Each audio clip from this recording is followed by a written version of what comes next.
I loved Gotham, and it's time I paid her back for the debt owed by the Joker. The city deserves better than you, better than the Joker, and better than the Dark Knight. So I'm gonna be her White Knight. Here's your look at the new McFarlane toys. That's the DC Multiverse Batman White Knight, the Joker.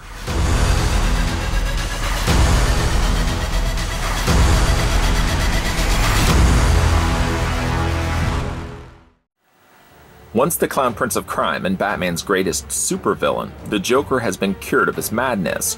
Now going by the name of Jack Napier, he's been released from Arkham Asylum and set his sights on politics with the hopes to save Gotham City from the one person he sees as its true enemy, Batman.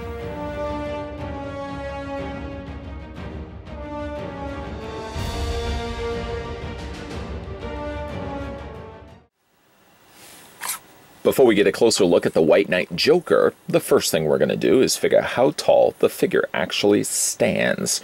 Taking the tape measure, the thing in my hand here, and taking it to the very top of what I feel currently is Jack Napier's head. And don't worry, he does come with an interchangeable head as well. We're going to stop it right there. And according to the readout, you're looking at the figure standing 6.8 inches in height. And switching that to centimeters, then you're looking at the figure standing 17.3 centimeters tall. Couple of size comparisons going on. We can bring in the White Knight's Batman.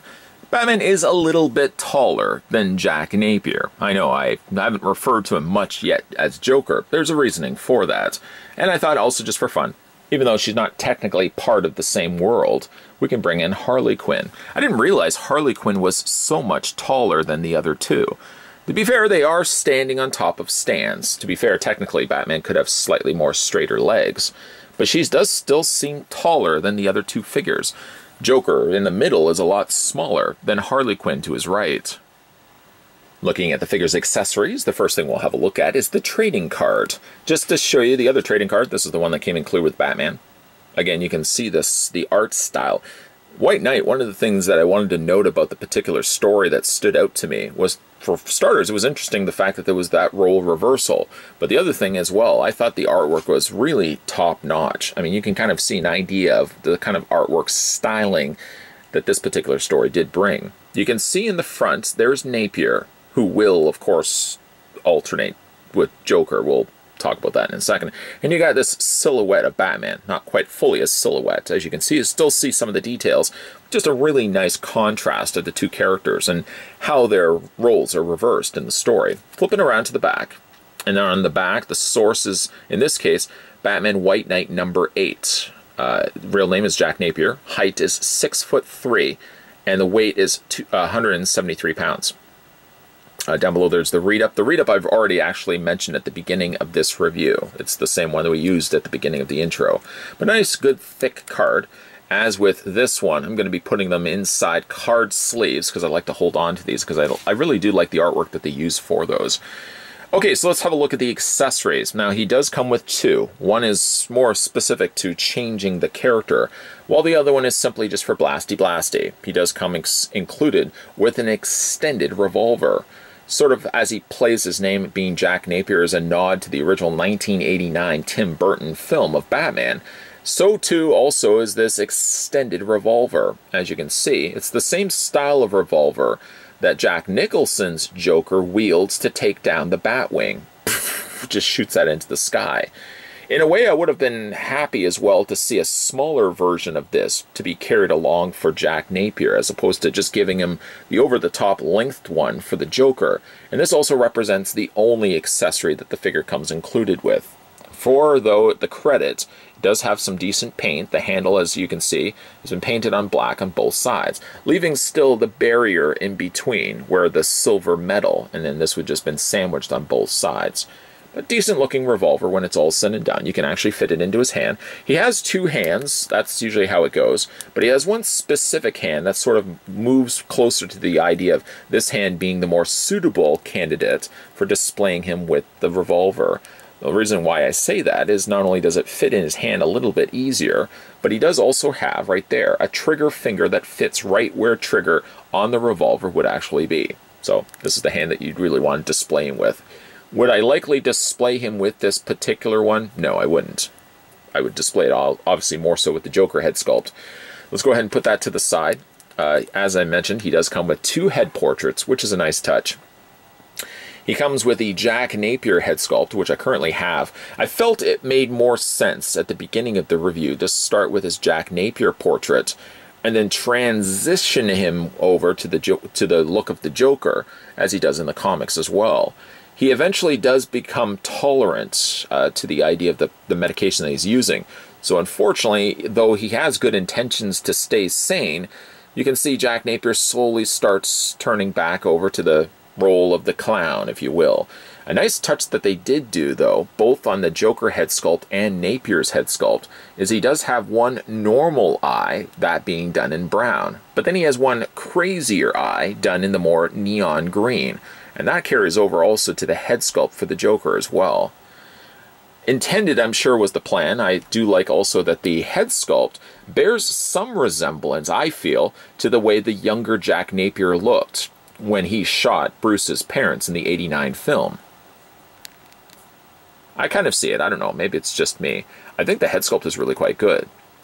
He is wearing his GTO uniform. As you can see, he's got the body armor or with the pockets and all that. And then, of course, he has the regular outfit underneath that. This is all rubber, by the way, leaving me to probably guess that they're probably going to be using the body that's underneath this. I'm not going to peel this away because it would damage the vest. And then they simply just put an overlay over top of it. I mean, I would have loved to see them go to the full extent with the Napier release and put him actually in a suit. I mean, it's not to say that I couldn't use this head sculpt with another figure and simply just pluck this one off and put it onto a suited figure. And I also don't think a lot of people would probably jump on the idea of getting a suited Jack Napier and then also get this particular figure for the Joker. So I understand why they went the route of going this, where you can see him slip to madness and go from this head sculpt to this one right here. The body has some additional details, such as like Napier, for example, on the top of the vest. There is the badge done nicely in gold with additional wash of black over top of that. Got the zipper, and then you've got GTO very predominantly shown on the side of the vest with multiple pockets and stuff all around it. To swap out the head sculpt, it couldn't be any bit more easier, but I just want to quickly show you one last time the difference between the two head sculpts. I know most people probably will go the route of displaying him with this head sculpt, but there's certainly merits to be said for this particular head sculpt.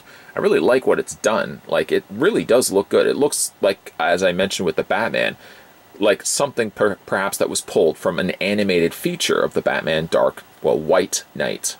But anyways, we're going to go ahead and pop the head sculpt off. I mean, in a way, I feel really disappointed popping the head off because it is really such a good head sculpt.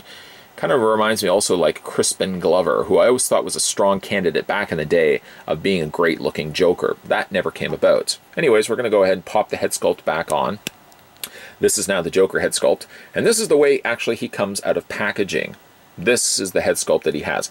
And I understand also, if they're going to be marketing this as Joker, they're going to keep this as the extra head sculpt that you're going to swap back. But I did want to start the review with this one, and then, like I said, move my way over to this one. Very different on the two head sculpts. I love the fact that the little makeup is smeared on his lips. I think that is makeup, or is it? I think it is makeup smeared on the lips there. You can see it's really roughly done there. In a way, I don't know if it's intentional, but it actually looks like a bat upside down. Kind of clever the way that they've done that. You can see the teeth. The teeth are nicely done. The teeth are not completely white. I mean, if you draw your attention to it, the teeth don't completely finish all the way around. There's areas on the front. There you've got the two front teeth.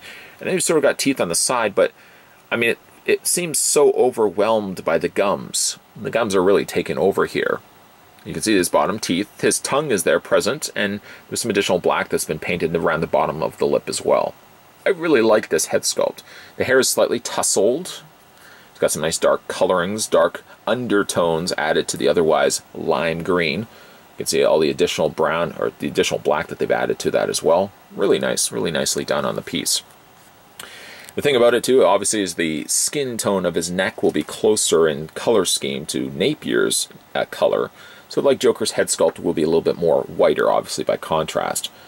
As I said, though, the rest of his body is the GTO outfit, so you've got more of an olive color sleeve with the side areas here done in black. He's also has what seems to be rolled up sleeves. Same similar green done for the gloves, same similar green also done for the stripes all the way down to his boots. I do like the treading that they put on the undersides of the soles. I like the way that there's a little bit of detail done to it. It does cause a little bit of problem where he doesn't have the most flattest of footing when you want to display the figure, but again, you have the display stand. It's there. Why not use it, right? He's generally a thin and lanky character. One of the things I did mention when we saw early images surface of the White Knight's Joker, I mean, I love the design of this character, and if you followed the White Knight, I mean, he's a perfect candidate for a new release Joker that you can have on display. Still, though, in the back of my mind, I always really want to see McFarlane Toys give us a classic Joker. Now, we're kind of getting the closest thing to that. I think we're getting Rebirth Joker as one of the newest wave releases down the road. I mean, and that will give us more of the classic Clown Prince of Crime colors and costume design. But I would still, again, love to see a more classic costume. This is certainly a separation from that. People who don't really follow the White Knight, for example, who don't know the particular story behind the scenes, may pass on this particular Joker. Even though the head sculpt's really good, they may not be familiar with the story. It may simply just pass on it because he doesn't have his purple long-tailed suit. So again, I hope that as much as McFarlane is releasing story-centered characters like this particular Joker, that along that, right here, in this invisible space where we have to use our imagination, I hope we're still going to be getting ourselves classic comic versions of these characters as well. Sort of what we did get with Harley Quinn, for example. The articulation on Joker is the following. His head rotates all the way around. I do find, there we go, just want to get it nicely secure on there. Sometimes when you are rotating the head does pop off the ball joint, but it does pop back in. It's just as easy as it was removed. Head moves up and down. You can rock it also back and forth. As I said, this is basically all like a soft rubber. Up here is denser, but like right here, you can clearly see, or I can clearly see, like this is an area where it basically is just sunken in, and there's probably like a ball joint right in there. So it allows the torso to move up and down, and still freely moves back and forth. It just creaks a lot and clicks a lot when you're doing that. The shoulders hinge out quite free, and there's nothing really restricting them at all. You can move those arms perfectly fine out. You can rotate them all the way around. He has a swivel, basically where the shoulder, well, right, basically about midway through the shoulder, there's a rotation on the bicep there. Double hinge on the elbow. Now the only downside with the elbow, the way that they've sculpted it, you sort of can see for yourself, it cuts off this part of his arm, and it looks a little disjointed, simply just because like the sleeve would be like right down here if his arm was bent. It wouldn't stick straight up like that. I mean, his arm sort of follows the natural curve that an arm would follow, but then you sort of got this sleeve. Like I said, it just sticks right out there. The hand rotates all the way around, and it also hinges back and forth. Like the White Knight Batman, unfortunately, this Joker doesn't have any other hands, but to at least his credit, he comes with 2 open hands, even though he technically only has 1 extra accessory, or 1 accessory for the 1 hand here. His waist swivels back and forth. The legs split out. I've noticed with this particular Joker, like the Batman, there's a ratcheted joint, so it hits sort of a step as you're moving the leg. It stops there, it stops there, it stops there. I think that's going to cause, well, certainly will prolong these figures, causing loose joints down the road. I mean, I haven't had any issues with these figures thus far. The knees are on double bends. There's a bend there, there's a bend there. And then, of course, when it comes to his foot articulation, let's just get his legs straightened out. Not only do they rock back and forth, they hinge up and down. And like the Batman, he does also have toe articulation as well. These figures I wouldn't necessarily have Joker in a running stance, but certainly the idea of having foot articulation, toe articulation specifically, it's always nice to see that included. And we can go ahead and just finish up shop. Put the pistol, the revolver into Joker's hand. There we go. And he is good to go. Whoops. Let's go ahead and just retrieve that. As quickly as I said he was good to go, I went ahead and dropped the revolver. Despite him missing his firearm, still a decent looking Joker figure. Is he more the classic comic colors that the Clown Prince of Crime would normally possess? No, he's not. He's very specific to the 8-issue run that was the White Knight. Still, despite that, and even though the costume isn't what I'm normally used to seeing when it comes to Joker, he's overall got a decent-looking head sculpt. And in a way, I'm disappointed that on this case, I'm always going to probably display him with the Joker head sculpt.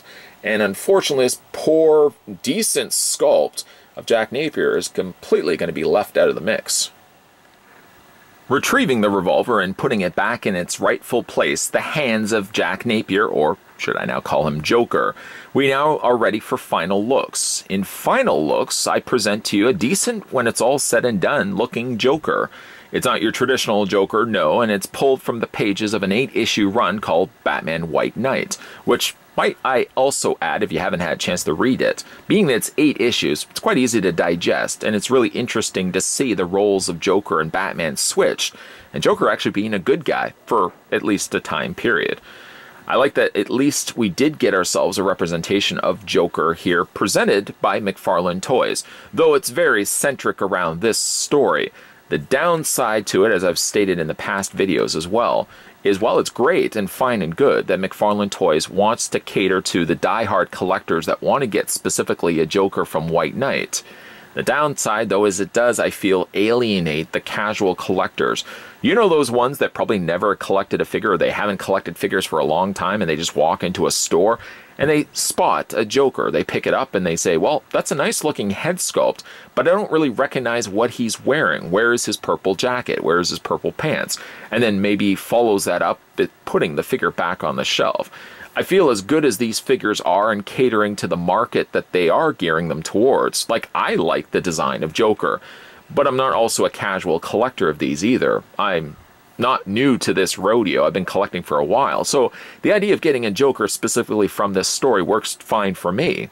But does it work fine for a casual collector? And I gotta feel the answer is no. So hopefully throughout the ways of getting these figures, specifically around certain story tie-ins, I still hope that McFarlane Toys from time to time is still going to give us a classic design Joker. And sort of answering that, we are seeing images now surface of a DC Rebirth Joker, which is sort of going to be more in his classic colors. I'm not really sure how I feel about the face, but worse comes to worse.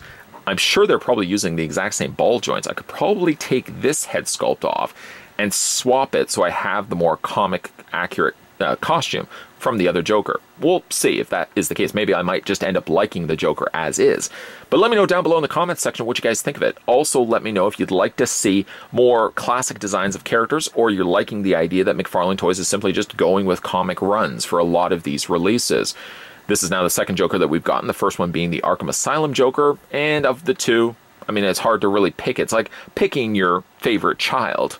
I think still, though, if I was to pick the two, I probably would go towards this one, just because it's more comic Joker than the movie, the video game tie-in. But let me know down below in the comments section what you guys think of this figure. Also, let me know down below if you've ever read White Knight. If you haven't, like I said, easy to digest, my friends. It's only 8 issues, and it's really interesting, again, to see the roles reversed between Joker and Batman. If you're new to the channel and liking the content that you're seeing and thinking, wow, I wouldn't mind actually staying on board and watching more of this viewer's content. Thank you, this reviewer's content. Thank you for that, by the way. Consider the idea of hitting the subscribe button down below and move on over to the bell notification. You might want to also just, yeah, you might just want to also turn that on. I don't even know why we have to have a bell notification. I mean, if you're subscribed to somebody's content, I would think that you would just want to be watching the content anyways. I don't know. What do I know? But either way, though, stay tuned. Monday to Friday, 12 p.m. and 2 p.m. Eastern Standard Time will be new videos coming onto this channel. It's the easiest way that I can present these to you guys so that you know round the clock when to expect new videos. So like if today you just watched a new video, you'll know tomorrow at 12 p.m. Eastern Standard Time, a new video will be popping up onto this channel. Also, like I said, stay tuned because we've already looked at White Knight Batman and we've already looked at White Knight Joker. Anybody who has followed this line knows the next figure we're going to be looking at is Azrael. And yes, I did pick up that one as well. So a review of him will be coming soon as well. So as always, guys, thanks for watching. Thanks for commenting down below. And I'll see you guys next time.